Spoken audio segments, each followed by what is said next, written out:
Huh. Is this the B16 steel rail? Nobody zero injectors. Interesting. Oh guys, look. A little turbo with an internal wastegate. Looks like a, man, it's a really tiny turbo. Wow, that's cool.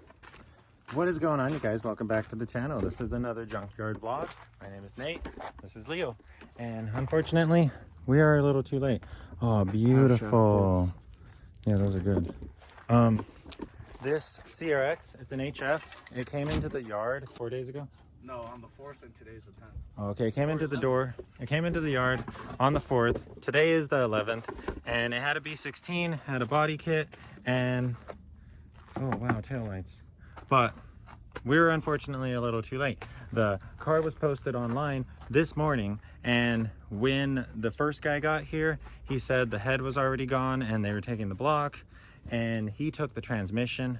So unfortunately, that is actually what we were after. We were trying to get that B16 tranny. It's a cable tranny. It would have been perfect for Leo's car, but unfortunately we got here probably like 15 minutes too late. It is what it is. So we were trying to... Yeah, we literally pulled up and the guy was like... Yeah, like I was staring at the tranny, dude. Like it was literally sitting right there, and I was like... had to let it go. It is what it is. This car also had a carbon hood, real carbon hood. It was a VIS Racing carbon hood, and I thought that was going to be a come up for the red CRX, but then freaking guy said I'm taking that shit too, and I straight up told him, I was like, you better pull that off of the car right now, and he straight up got his 10 out and did it. But you already know how it goes, guys. It is what it is. You win some, you lose some. So we're still trying to pick through the car and find anything that we could possibly use for our builds. I already found some fancy headlights, so that's pretty cool. And check out the interior. If any of you guys know what these seats are, let us know. The guy was saying that he thought they were Recaros, kind of look like RX-7 seats. I really don't know, but this is how they have them in the car. They made brackets, and yeah, let's see how they look. Nice. I really like how they look in the car. Oh dude, these feel pretty good. They kind of put your head right against the headliner, but wow. You guys know what these are? And then look, there's this in the back too.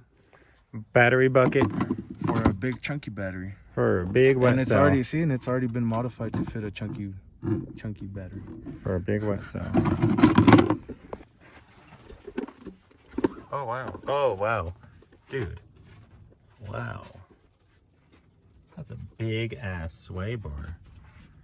Shoot, should we take that? I don't really think I want the CRX's rear suspension stiffened up that much, but... So to my knowledge, it's just that one bolt, and yeah, it slides out. Ta-da! Do you guys see the little slider thing? So we're gonna take this whole assembly, but I'm gonna get rid of the purge solenoid because we don't need that. Here is our EF map sensor assembly. It has the purge solenoid on it, stock, and we're not running our evap canister or charcoal canister, so all we need is the map. Looks like we can remove the purge solenoid by removing this Phillips, and it should just slide out. Oh, and no, that's for the bracket. So yeah, just that Phillips. Okay, so this is our EF map sensor, and this is the purge solenoid that I just removed. We are going to keep these vacuum hoses, just because, you know, we don't have any vacuum hoses, so the more the merrier. But this is all we're going to take. And then Leo just came up on a minty triangle, just a blank base model triangle, but all 3 tabs. Yeah, it used to be an HF, but no more HF. But all 3 tabs, and that's what counts, guys. We also got these cute little door sashes. Probably going to throw these in the free RX because I don't really like blue and red. But 9091 style horns, because you guys already know what our horn sounds like.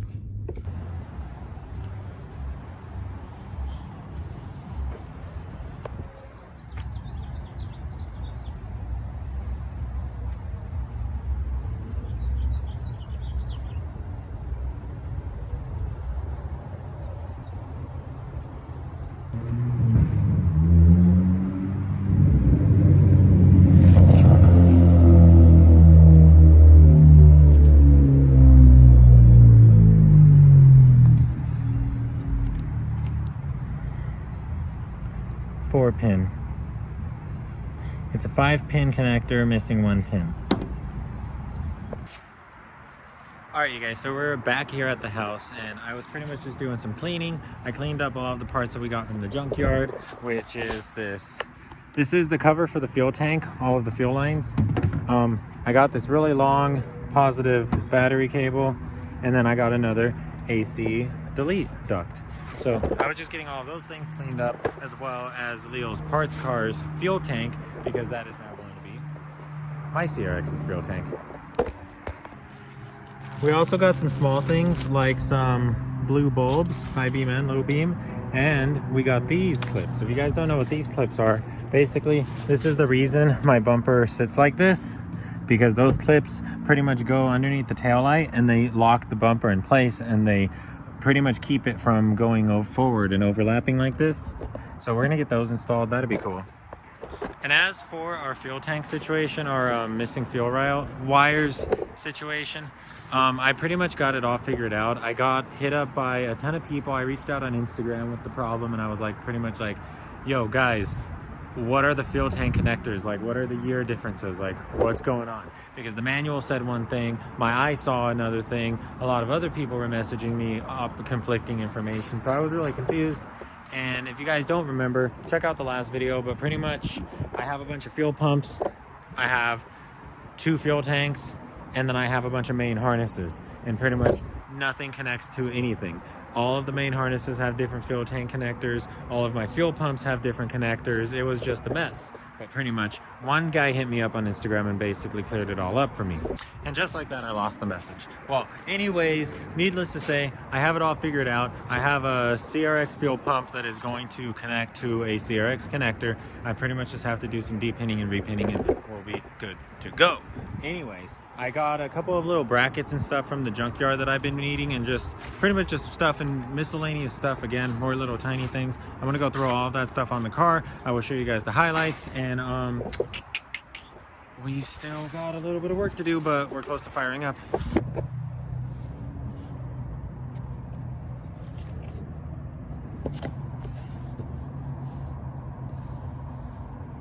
This is the heater control panel.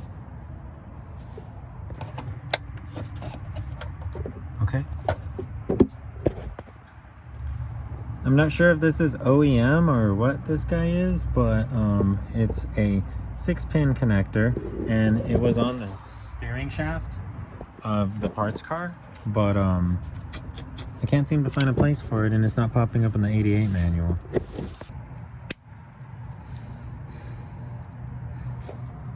So I'm gonna depin and repin these two. I have this connector, which it fits into itself, and I'm going to depin both of those connectors and hopefully correctly repin them into this connector. Let's get some light out here though. You guys, we have power to our ECU. We have power to our ECU. OBD1 conversion was successful. Oh, dude. Okay. So all of the wires matched up, and we have more lights on our dash, or on our cluster, so that's really good. Let's take all of this apart and let's pin it. Okay, so check it out. Basically what we're gonna do is connect each wire 1 pin at a time, 1 slot at a time, and I'm probably just gonna keep them all in order since this is all custom. It's actually gonna be done right. Cool. And that's all freaking pinned. And I mean, yellow, red,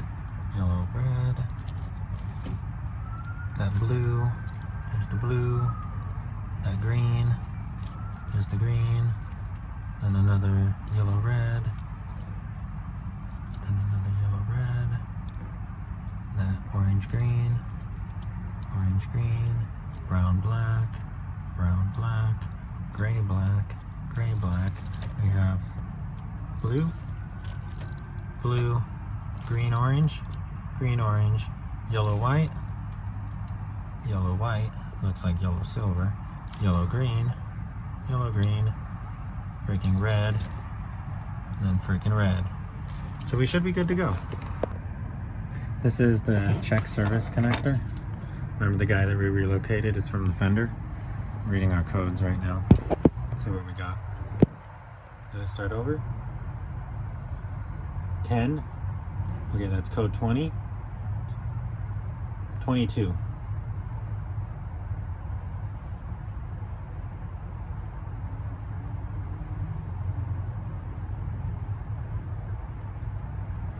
$19.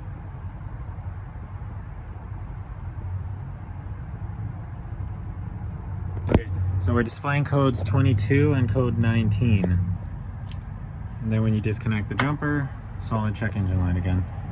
That doesn't make any sense. So code 19 is automatic transmission lockup control solenoid, and code 22 is VTEC oil pressure. What? We don't have either of those. So you guys already know how I am. We clean everything we get from the junkyard before it even touches the car, and same with this bracket. Freaking degreased it when we were in the junkyard. We're gonna get it all put back together. Cool. That's our CRX map sensor. Let's get it installed. Left all the vacuum lines on because we're probably gonna reroute them. But she pretty much just goes on like that, and then throw the 10 mil nut back on, and you're good.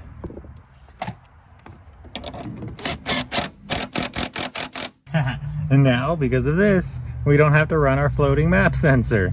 That's freaking cool. So in the last video, Leo did get us these radiator hoses from his junkyard run, and they're pretty much a perfect fit. We're just gonna trim them a little bit because, as you can see, we have a little bit too much hose on the bottom. We're starting to kink, and we're also starting to kink right here, so maybe I need to shorten this guy up a little bit too. But we also have, yep, this is a set of silicone hoses. I got the silicone hoses off of eBay. I only paid like 40 bucks, 50 bucks for them, I think. I could be completely wrong, but I paid less than 100 bucks for them. They're pretty cheap, and these are the CRXSI hoses. These are all the radiator hoses, all the coolant hoses for the D16 A6. So we have a ZZ, so our routing is gonna be a little bit different, but hopefully with these silicone hoses, and then the radiator hoses that Leo got off of the D16 A8 in the junkyard, we can hopefully run off our coolant lines today. So let's see if we can figure this out.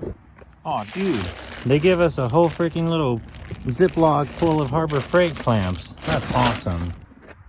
Okay guys, so I got all of the little Harbor Freight hose clamps installed on the hoses. Pretty much just slid them all on. So now we're gonna start mocking all of these up. I'm probably gonna have to modify a few of them. We're definitely gonna have to do something about the radiator hoses, because as you can see, the upper radiator hose is definitely gonna be too short. So we're gonna be using the rubber hose.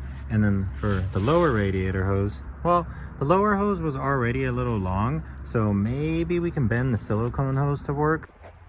Here's the cooling system coolant hose routing for the single cam, and we're pretty much just going to use this as reference. Obviously we're going to have to move some things around, and obviously there's certain inlets and stuff that are in different places, but it gives us a general idea of where things need to go. Okay, so this little inlet on the water tube, we can see that that hose is going directly up to the IAC. It's going to the second port.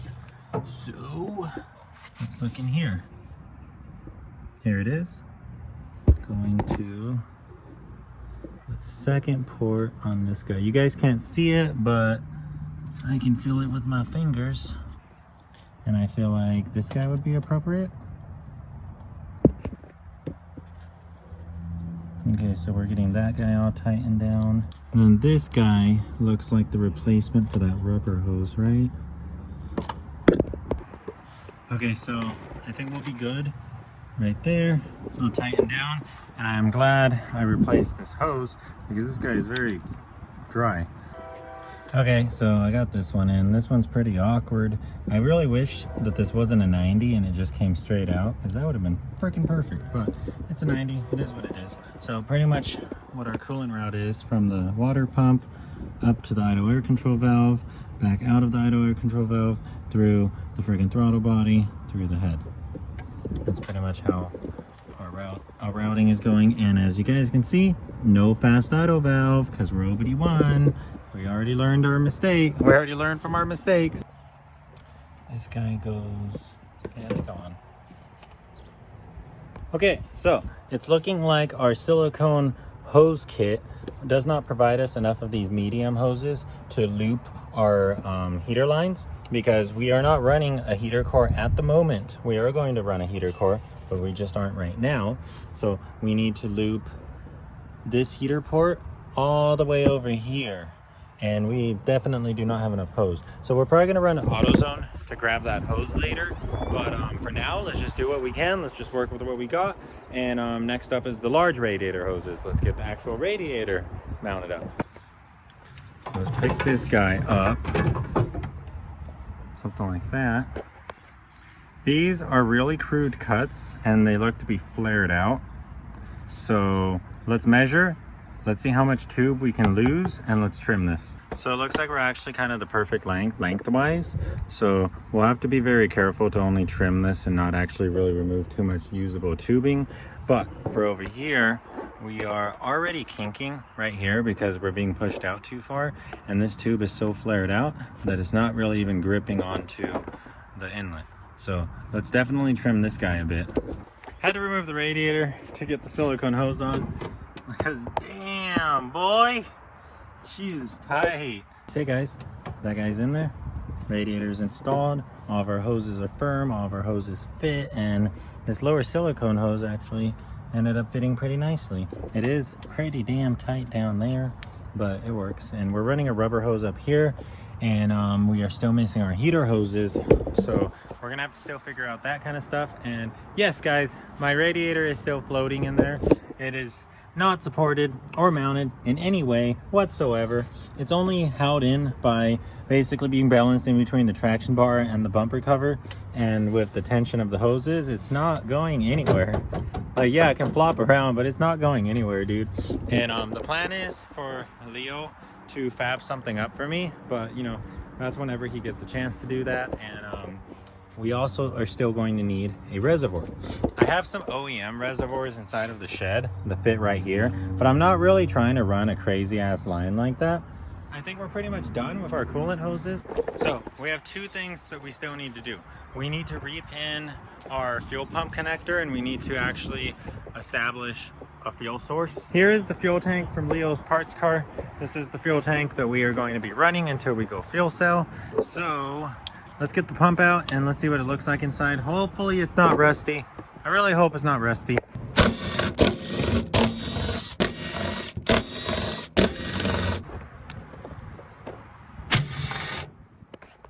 So 6 nuts on the fuel pump, and then there's one down here holding this bracket. And with that, we should be able to, oh man.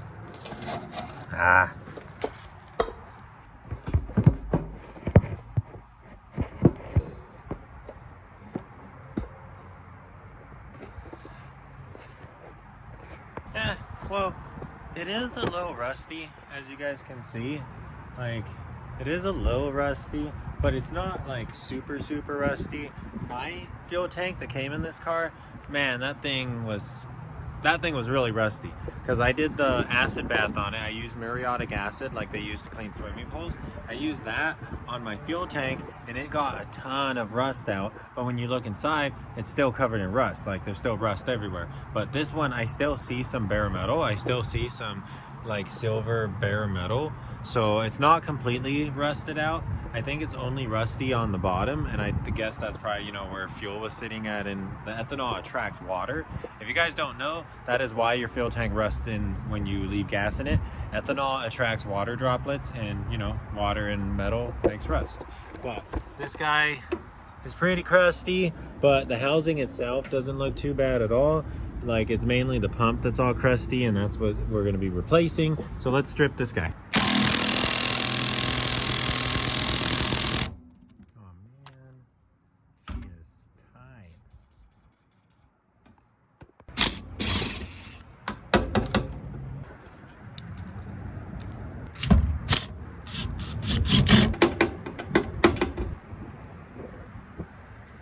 One is an 8 and the other one is a 7. Cool. So at the end of the day, this is all that we are actually going to be using from the fuel pump. We only need the housing. We have a fresh Walbro pump and fresh everything else. This guy can get thrown in the trash. Fuel tank is a little bit rusty. I'm gonna clean up the fuel pump housing with a wire wheel and get some of that rust off of it, because I don't want that to, you know, get circulated through the freaking engine. So I am wiring in my new fuel tank connector. This is the connector that will match the fuel sending unit that we are going to be using, and pretty much it's gonna be a color match kind of thing. You're gonna have yellow, white stripe, yellow, white stripe, yellow, black stripe, yellow, black stripe, and then you're gonna have 2 ground wires. This is where things get a little tricky, because one of these ground wires is for our fuel level sending unit. Basically, it's wired directly to the gas gauge, and as the fuel tank level rises, so does resistance, and that's pretty much how it works. It just works off of resistance. It's a positive and a negative. But we don't know which one that is. One of them is a ground for the fuel pump, and the other one is to the fuel sending unit. So I'm going to basically finish wiring up the yellow wires, and then we're going to leave the black wires as you guys see them, and then we're pretty much just going to touch them to each other, and if we get, I don't know, if we get our fuel sending unit reading, then that answers one question. If we get the fuel pump priming, that answers another question, and we'll figure it out that way. So let's go.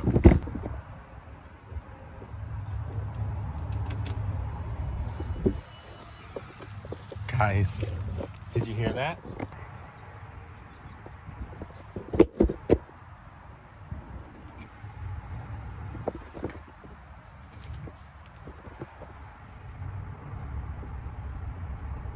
We got fuel pump priming.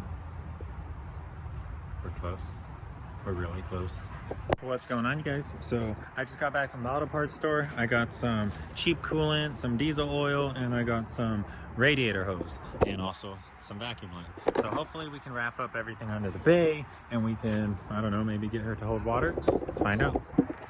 So we have our temporary heater bypass hose. It's pretty damn crazy, and it's kinking right there, but this is honestly just for startup, guys. I need the freaking heater. As for radiator, I'm running this green AutoZone coolant. The black in with the green cap is the concentrated, so it's the best value for your buck. Personally, I don't like running this kind of stuff. I only run blue coolant, but you know, this is better than running water, and it's just for now. Don't judge me if I frickin' spill. I'm using one hand.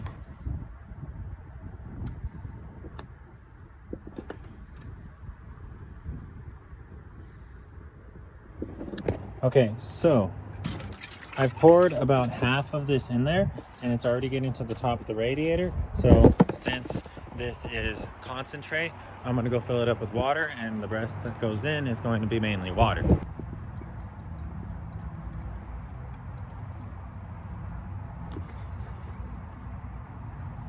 So radiator's full, and pretty much what I do to do a quick little pressure test is I plug the reservoir. Like if you have a reservoir, take your reservoir off, plug the reservoir nozzle, and pretty much just do your normal little bleeding squeezes, squeeze all the water hoses all around, and you'll feel suction. Like you'll definitely feel the suction on your finger. You're basically mimicking the pressure that the system's going to be under, and if you're going to have any leaks, I don't know, sometimes you get lucky and you can find them this early by doing it like this. And as you can see, it is still dry under there. We do have a couple splashes from me spilling water, but I mean, like, everywhere else seems good to me. But anyways, you guys, we got really close on starting up the red CRX today. K&J are here, they brought pizza, and we're gonna go hit a meet. I may or may not vlog it. I might just go live, or I might just chill and have fun. But until then, I will see you guys tomorrow. We are gonna start the red CRX. I hope you're ready.